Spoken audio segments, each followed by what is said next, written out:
My husband slammed the divorce papers onto the table. "I'll take everything, and you will never see the kids again," he yelled right in my face. I looked at him and said, "Okay." Then I signed every page. He celebrated for 2 straight weeks. I laughed, because he forgot something the law would never ignore. The sound of the papers hitting the table echoed louder than it should have. Maybe it was because everything else had already gone quiet. Our house felt hollow in a way I couldn't explain. The same walls we had painted together 22 years ago now looked unfamiliar. The same kitchen where I had packed school lunches, paid bills, and waited for him to come home late more times than I could count, suddenly didn't feel like mine anymore. David stood across from me, breathing hard, his jaw tight. He wasn't just angry. He was certain. That was the part that unsettled me the most. "I've already filed," he said, tapping the papers like he was presenting evidence in court. "My lawyer handled everything." Of course he had. David never did anything halfway. That used to be something I admired about him. Back when ambition looked like stability. Back when control didn't feel like a threat. I didn't reach for the papers right away. Instead, I looked at him. Really looked. This was the man I had built a life with. The man who had held my hand in a hospital room when our first child was born. The man who once whispered that we were a team. Now he looked at me like I was a problem he had already solved. "I'll take everything," he repeated. "The house, the accounts, full custody." The word custody didn't hit me right away. It settled slowly, like something heavy dropping into deep water. "You won't win that," I said quietly. It wasn't defiance, it was instinct. David gave a short laugh, sharp, dismissive. "I already have temporary custody," he said. That's when my stomach dropped. He watched my reaction carefully. He wanted me to feel it, and I did. In California, temporary orders weren't handed out casually. Not without preparation, not without documentation. He had been planning this. "For how long?" "Your lawyer should have explained it to you," he added, almost casually. "You'll get visitation. Supervised at first." Supervised. The word scraped against something raw inside me. I thought of our kids, Emily and Jason, 17 and 14.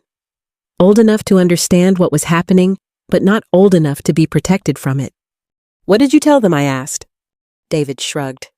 "The truth," he said, "that you're not stable right now." I stared at him. For a second, I didn't recognize the man in front of me. Not because he had changed, but because I finally saw him clearly. "You told them that?" I asked. He didn't answer directly. Instead, he leaned back slightly, crossing his arms. "You haven't been yourself, Claire," he said. "You're emotional, distracted. You've been off." Off. I almost laughed at the word. 22 years of marriage reduced to off. I thought about the late nights he'd been working, the trips that seemed to come more frequently, the distance I had felt but couldn't quite name. I thought about how I had asked him once, twice more times than I could count if everything was okay, and how he had always said yes. "You should read the papers," he said. So I did. I picked them up slowly, my hands steadier than I expected. Legal language filled the pages, structured, cold, precise. Petition for dissolution of marriage. Request for sole legal and physical custody. Division of marital assets. It was all there. Carefully prepared, carefully timed, carefully executed. David had always been good at timing. As I flipped through the pages, I noticed something else. Financial disclosures, or rather, the outline of them. I didn't react, not outwardly, but something in me shifted. Not panic, not anger, something quieter. Awareness. "You've got a week," David said. "My attorney expects your signature so we can move this along." A week? He thought I needed time to break. He thought I would cry, argue, beg. He thought I would fight him the way he had already prepared to win. I set the papers down. "Where are the kids?" I asked. "With my sister," he said. "For now." "Of course." He had thought of everything. Or almost everything. I walked to the window looking out at the backyard. The swing set was still there, slightly tilted. Jason had insisted on building it with his father years ago. I remembered the day, the laughter, the way David had looked at me like we had built something permanent. I wondered when that illusion had ended, or if it had ever been real. "You don't have to make this harder than it needs to be," David said behind me. I turned back to face him. There it was again. That certainty, that quiet arrogance. He wasn't just divorcing me. He was removing me. From the house, from the finances, from our children's lives. And he believed he could do it cleanly, legally, completely. I held his gaze for a long moment. Then I nodded. "Okay," I said. He blinked just once, not the reaction he expected. "Okay," he repeated. Yes. I reached for the pen on the table. His expression shifted, subtle, but there. Surprise? Maybe even confusion. "Claire," he said slower, "now you should have your own lawyer look at." "I know what I'm signing," I said. And I did. At least, enough. I signed the first page, then the next, and the next. Each signature felt distant, like I was watching someone else's hand move. But my mind was clear, clearer than it had been in months. Because, for the first time, something made sense. David wasn't rushing because he was angry. He was rushing because he needed this done quickly, before anything could be questioned, before anything could be examined. I signed the final page and set the pen down. "There," I said. Silence filled the room. David stared at the papers, then at me. "You're just going to sign?" he asked. I just did. He let out a breath, something close to a laugh. "Well," he said, picking up the documents, "that was easier than I thought." I didn't respond. He gathered the papers, already halfway out of the moment. Already moving forward. Already celebrating a victory he believed was complete. But as he turned to leave, I spoke. "David." He paused. What he said without turning around. I watched him for a second. Then I said quietly, "Take care of the kids." He hesitated. Just for a moment. Then he nodded and walked out. The door closed behind him with a soft click. And just like that, it was over. Or at least that's what he thought. I stood there alone in the silence, listening to the faint hum of the refrigerator, the distant sound of a car passing by outside. Everything felt still. But beneath that stillness, something had already begun to move. Not anger. Not revenge. Something colder. More precise. Because as I stood there replaying every word he had said, every page I had just signed, one thought settled in sharp and undeniable. David had prepared for a fight, but he hadn't prepared for scrutiny. And that was where he made his mistake. I didn't pack much. A suitcase, 2 boxes, a folder of documents I hadn't touched in years. The rest I left behind. The house didn't feel like mine anymore anyway. Not after what had just happened. Not after the way David had stood in the kitchen, so calm, so certain, like he had already erased me from it. I moved into a 1-bedroom apartment on the edge of town. It smelled faintly of fresh paint and something chemical underneath, like they'd tried to cover up whatever had been there before. The walls were thin, the floors creaked, the windows didn't quite seal all the way. It wasn't home, but it was quiet. Too quiet. The first night, I didn't unpack. I sat on the edge of the bed, still in my coat, staring at my phone. No messages. No missed calls. David had made sure of that.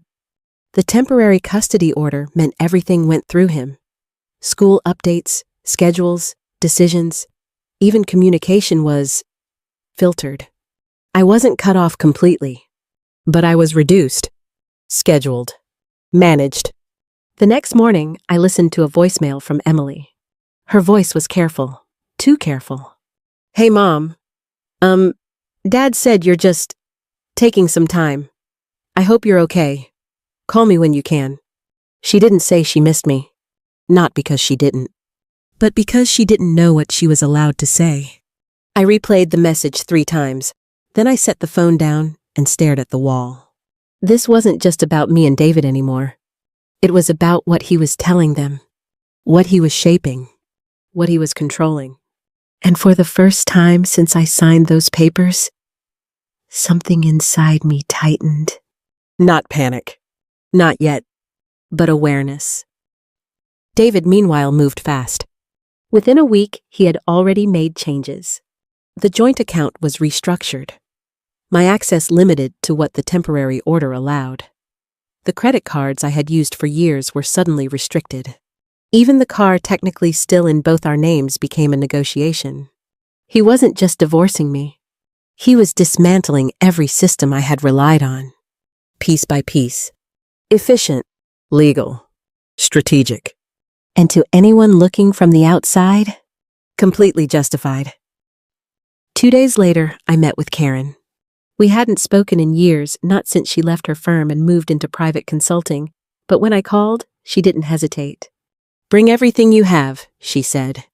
Her office was small, tucked between a dental clinic and a tax preparation service. Nothing flashy. No polished wood or glass walls. Just a desk, 2 chairs, and shelves lined with files. Practical. Like her. She didn't hug me when I walked in. She looked at me, took a breath, and said, "You look like hell." I almost smiled. "Feels about right," I said.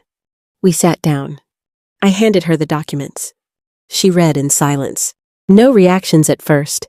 Just quiet focus, flipping page after page, occasionally marking something with a pen. 15 minutes passed. Then 20. Finally, she leaned back slightly. "He filed clean," she said. "I didn't expect anything else." "But," she added. There it was. "But," Karen tapped one of the pages. "This is his financial disclosure." I nodded. "I saw that." "No," she said, sharper now. "You saw what he included. I'm talking about what's missing." I didn't respond. I just watched her. Because that quiet awareness from before, it was starting to take shape. "What do you mean?" I asked. Karen slid the paper toward me. "His declared income," she said. "It doesn't match what I remember about his business." "He downsized," I said automatically. Karen raised an eyebrow. "Did he?" I hesitated. Because the truth was, I didn't know. David handled the finances. He always had. I had trusted him to. Not blindly, just consistently. He would have had to disclose everything I said. Karen gave a small, humorless laugh. "Would have to? Yes," she said. "Doesn't mean he did." Silence settled between us. Heavy. Measured. "Claire," she said softer now, "did you ever see the full records? Bank statements? Investment accounts?" I shook my head. "Not recently." Karen nodded slowly. "Okay," she said. "Then we don't assume anything." She stood up, walking over to one of the shelves. "There are 2 possibilities," she continued. "One, everything's accurate, and you're in a bad position." I let that sit. "And 2, I asked." She turned back to face me. "He's hiding something." The words didn't hit like a shock. They landed clean, like something that had been waiting to be said. Would he risk that, I asked? Karen didn't answer immediately. Instead, she studied me. "Do you think he would?" she asked. I thought about the last few months, the distance, the secrecy, the way he had moved so quickly, too quickly, the way he had looked at me across that table, not like a partner, but like an obstacle. "Yes," I said finally. Karen nodded. "Then we verify," she said. Over the next few days, I started going through everything I could find. Old tax returns, emails, statements I had ignored for years. At first, it felt overwhelming. Numbers, accounts, documents that didn't mean much to me before. But slowly, patterns began to emerge. There were gaps, small ones, but consistent. Transfers that didn't quite line up. Accounts that appeared briefly, then disappeared. Nothing obvious. Nothing that would raise immediate alarms. But enough to make me stop. enough to make me look closer. One night, I sat at the small kitchen table in my apartment surrounded by papers. The clock on the wall ticked softly. Outside, a car passed headlights briefly sweeping across the room. I looked down at a statement from 2 years ago. An account I didn't recognize. It wasn't listed anywhere in the current disclosures. I checked another document. Then another. The same account appeared again. Different months. Different amounts.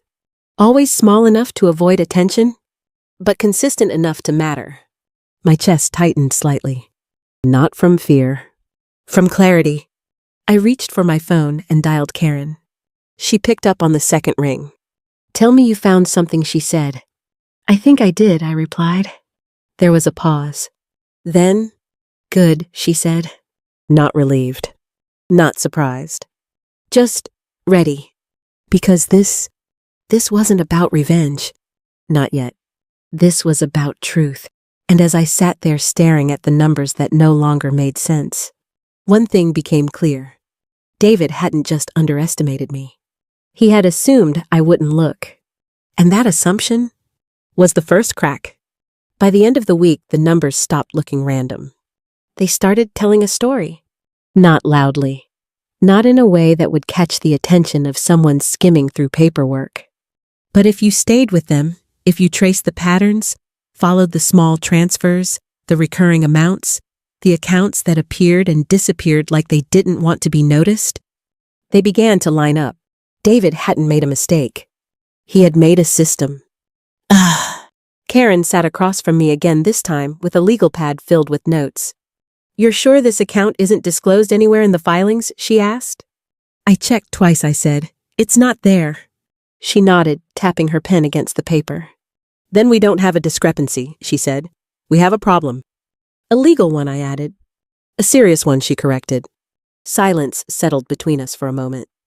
Then Karen leaned forward slightly. "Failure to disclose assets in a divorce proceeding isn't just a technical issue, Claire," she said. "It's considered fraud." The word didn't scare me. It grounded me. Because for the first time since everything had started, this wasn't about emotions or assumptions. It was about facts. And facts didn't bend. "Can we prove it?" I asked. Karen didn't hesitate. "Not yet," she said. "But we can start building the case." The next step wasn't dramatic. It was slow. Methodical. We gathered everything. Bank statements going back years. Tax returns. Business filings tied to David's company. Karen showed me what to look for, how income could be shifted, how accounts could be routed through different entities, how someone careful could make money seem smaller. "He's not hiding millions," she said at one point. "He's hiding consistency." "What does that mean?" I asked. "It means he's keeping it just low enough to avoid suspicion," she explained. "But steady enough to matter." I thought about David's confidence, the way he had stood in the kitchen so sure I wouldn't fight back. So sure I couldn't.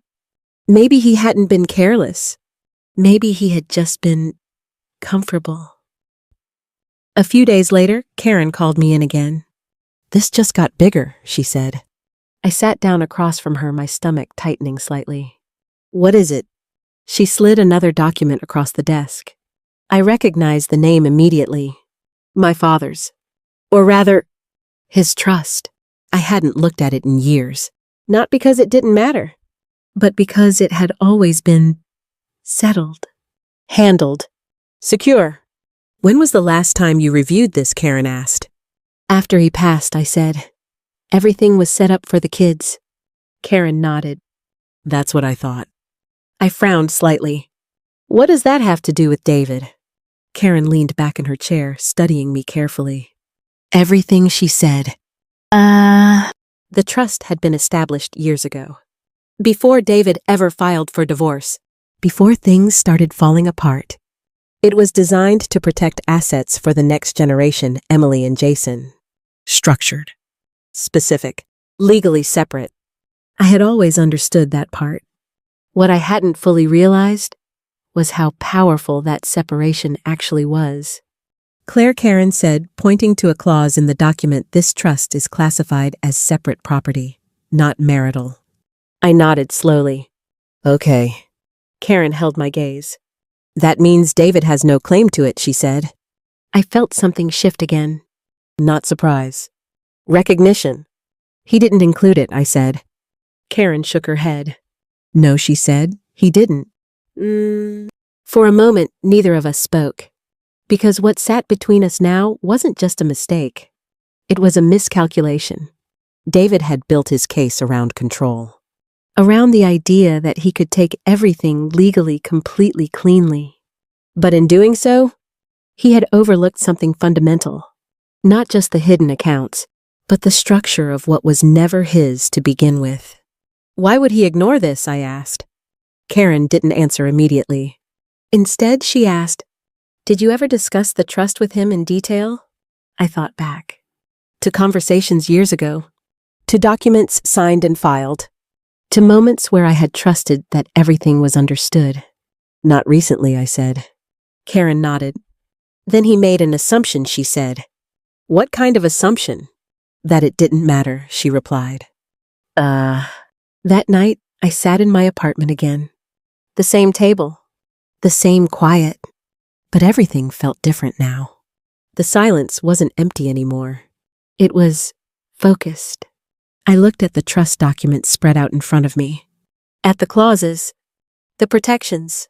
The intent behind them. My father had set this up for a reason. Not just to provide. But to protect. Not just from the world. But from situations exactly like this. And David had either forgotten that, or believed it wouldn't stand in his way. I thought about the last conversation we had in the house. The way he had said, "I'll take everything, not most, not what's fair. Everything." That word mattered. Because it revealed something? Not just confidence, but overreach. And overreach created exposure. The next morning, I called Karen. "We're moving forward," I said. She didn't ask what I meant. She already knew. "I'll start drafting the motion," she replied. A motion to reopen the case, to challenge the disclosures, to bring everything, every account, every omission, every assumption into the light.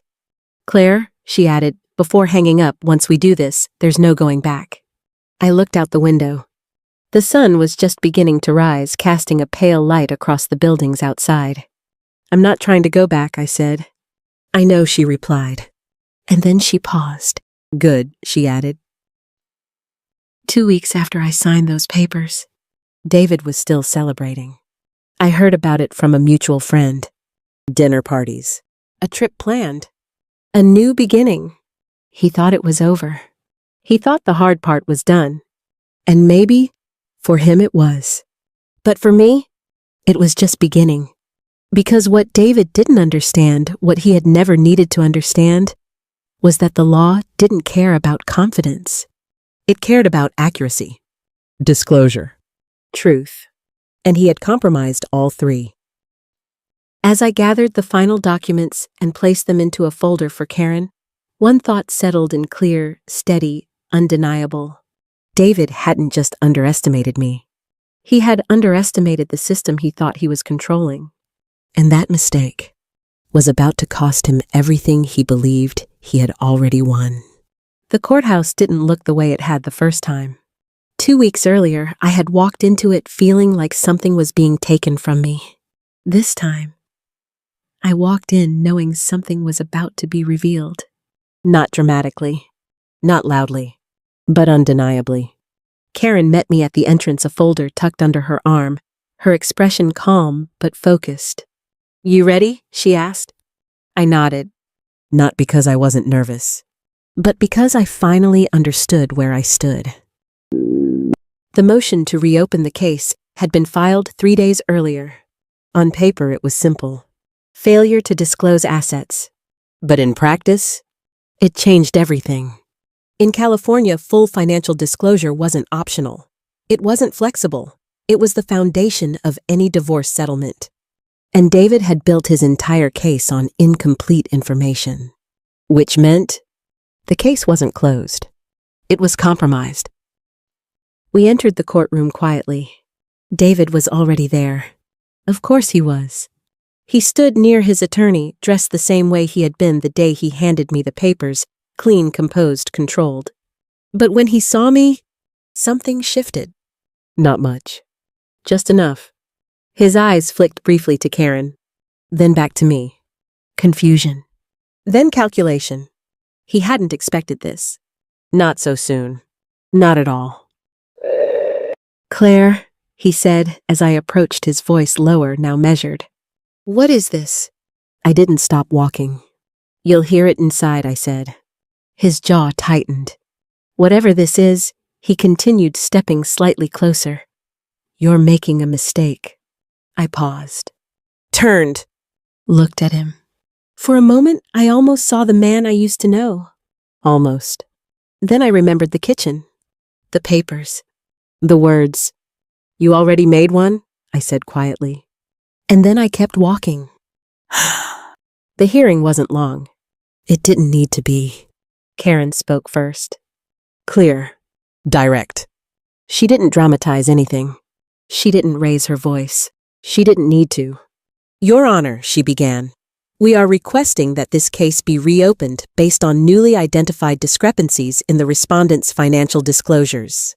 David's attorney shifted slightly, already preparing to respond. But Karen continued. Specifically, multiple accounts and streams of income were not disclosed in violation of California Family Code requirements. There it was. No embellishment. No exaggeration. Just fact. Documents were submitted. Statements. Records. Patterns. Everything we had spent days, nights carefully building. David's attorney stepped forward. This is a misinterpretation, he said quickly. Any omissions were unintentional and immaterial. Consistent omissions across multiple reporting periods are not immaterial. Karen replied, calm but firm. The judge held up a hand. Silence returned. He reviewed the documents carefully. No rushing. No assumptions. Just methodical attention. Exactly the way the system was supposed to work. Then he looked up. At David. Were these accounts disclosed in your filings? He asked. David hesitated. Just for a fraction of a second. But it was enough. They were not listed, he said, finally choosing his words carefully, but they are not relevant to the marital estate. The judge's expression didn't change. Relevance is not determined by the respondent, he said. Full disclosure is required regardless. A pause. Then, failure to disclose can constitute a serious violation. David's confidence didn't disappear, but it cracked. Just slightly.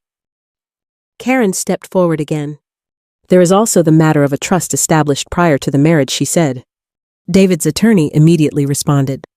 That trust is separate property and not subject to division. Correct, Karen said. Then she turned, looking directly at the judge. And yet, it was referenced in the respondent's claim of total asset control and financial standing. Silence. Heavy. Measured. Because now, it wasn't just about what David had hidden.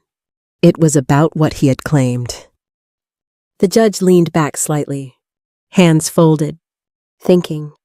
Then, this court takes financial disclosure very seriously, he said. Another pause.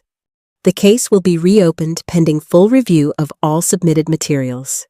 A breath moved through the room. Not loud, but felt. David's attorney started to speak again, but the judge continued. In the meantime, existing orders regarding custody and asset control will be reevaluated. That was it. Not a dramatic verdict. Not a final decision, but a shift. A legal reset. And for the first time since this began, the ground beneath David wasn't stable anymore. Outside the courtroom, the air felt different. Lighter. Not because everything was solved, but because something had been corrected. David followed us out.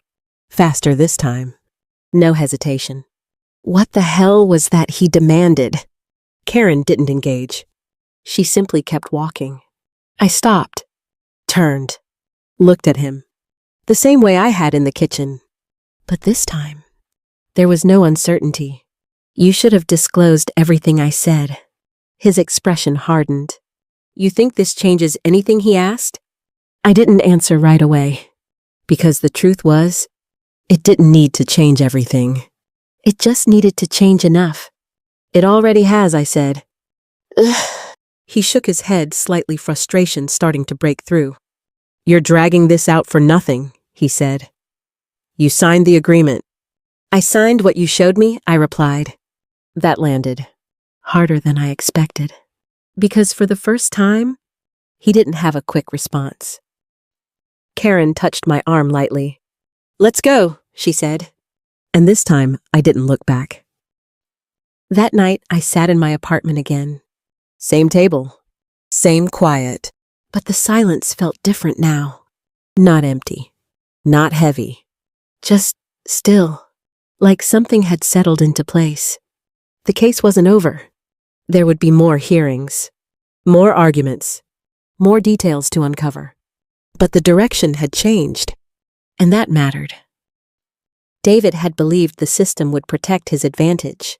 That if he moved fast enough, signed enough papers, controlled enough variables, he could make everything final. Permanent. But the system didn't reward speed. It required accuracy. And patience. And truth. 2 weeks earlier, he had celebrated, certain that he had won, certain that I had lost. But as I sat there looking at the stack of documents that had shifted everything, one thought stayed with me. Clear. Steady. Unshakable. David hadn't just made a mistake. He had made it in a place where mistakes weren't ignored. And that was where everything began to turn. The final hearing took place 6 weeks later. By then, the noise had settled. No more sudden filings, no more rushed arguments. Everything had slowed into something steadier, more deliberate. That's how real consequences tend to arrive. Not in chaos, in clarity. I arrived early. The courthouse felt familiar now, not comforting, but no longer intimidating. Just another place where things were decided based on what could be proven, not what could be claimed. Karen met me outside the courtroom, handing me a copy of the updated filings. "Everything's in," she said. "Full disclosures, verified." I nodded. We had gone through every line together. Every account. Every transfer. Every omission. What David had tried to keep small had added up. Not enough to make headlines, but enough to matter. Enough to change the outcome. Inside, David was already seated. He looked different. Still composed. Still controlled. But the certainty was gone. In its place, calculation. Careful now. Measured. The kind of caution that only comes after you realize the ground isn't as solid as you thought. He glanced at me as I walked in. Just once. No words. No confrontation. Because there was nothing left to argue outside the room. The hearing began without ceremony. The judge reviewed the updated records, the amended disclosures, the findings from both sides. No theatrics. No raised voices. Just process. "Mr. Carter," the judge said, "at one point the court has identified multiple omissions in your original financial disclosures." David's attorney stepped in quickly. "These were not intentional." "The pattern suggests otherwise," the judge replied, cutting him off gently but firmly. Silence followed. Not tense, just final. Karen spoke briefly. Clear. Precise. Focused on facts, not emotion. She didn't need to push. The documents did that for her. Then came the decision. Not dramatic. Not explosive. But decisive. The court finds that the original settlement was based on incomplete and inaccurate financial disclosure, the judge said. A pause. Then, as a result, the agreement is set aside. I exhaled slowly. Not relief. Not yet. Just release. Assets will be redistributed based on the corrected financial record, the judge continued. Another pause. Additionally, the court will revise custody arrangements to reflect a more balanced structure. That word balanced landed deeper than I expected. Because it wasn't about winning. It was about correction. David sat still. completely still. For a moment, I wondered what he was thinking. If he was replaying the kitchen, the papers, the certainty, if he realized where it had started to slip, or if even now he believed it had just been bad luck. The judge continued. The court also notes that trust assets designated for the children remain separate and protected. That part was brief, but it mattered, because it confirmed what had been true all along. Some things were never his to take. When it was over, people stood. Papers were gathered. Voices returned to normal volume. Life resumed as it always does after decisions are made. Outside, the air was warmer than I expected. Late afternoon sunlight stretched across the parking lot. Karen stood beside me, closing her folder. That's it, she said. I nodded. That's it. No celebration. No dramatic victory. Just completion. David approached us slowly. Not rushed. Not aggressive. Different. He stopped a few feet away. For a moment, neither of us spoke. Then, you could have handled this differently, he said. His voice wasn't angry. Just tired. I looked at him. Really looked. And for the first time in a long time, I didn't feel anything sharp. No anger. No hurt. Just distance. I said. That was all. Because there was nothing else to explain. He nodded once, like he understood something. Or maybe like he finally stopped trying to. Then he turned and walked away. No final words, no dramatic exit. Just gone. Later that evening, I stood outside my apartment building waiting. The car pulled up slowly. Emily stepped out first. Then Jason. For a second, they both hesitated, like they weren't sure what to expect. Then Emily moved first. She crossed the distance quickly, wrapping her arms around me. Tight.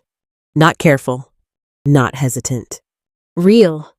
Jason followed a second later, quieter, but just as certain. I missed you, he said. Simple.